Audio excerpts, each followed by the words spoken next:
munaasabad ay ku qalin jabinayeen 65 arday oo dhigata iskuulka Imaam Saqaawi ayaa lagu qabtay magaalada Muqdisho. waxaa ka qayb galay mas'uuliin, waalidiin iyo arday kuwaas oo bogaadiyay dadaalka ay soo galeen ardaydan.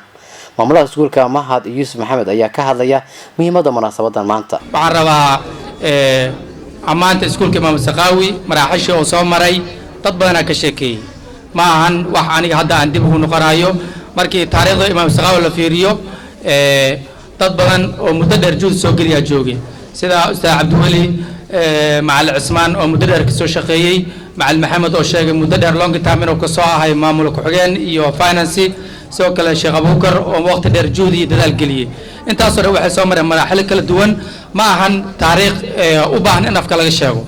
waa taariikh qoran, xilli dheerna la qoray, waqtiyo kala duwan soo qormatay.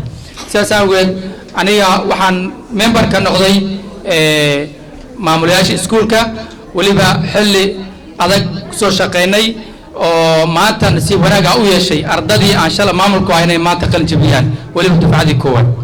waxaan leeyahay dadaalkaas maanta aan meeshaas ay imaaday ma ahan min aniga wada shaqeeyay, laakiin waxa soo shaqeeyay rag iga horeeyay.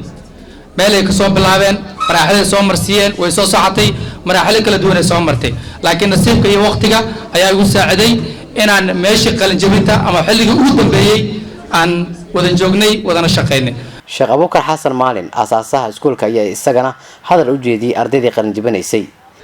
ardayda qaarkood cudur waxaa soo wajaha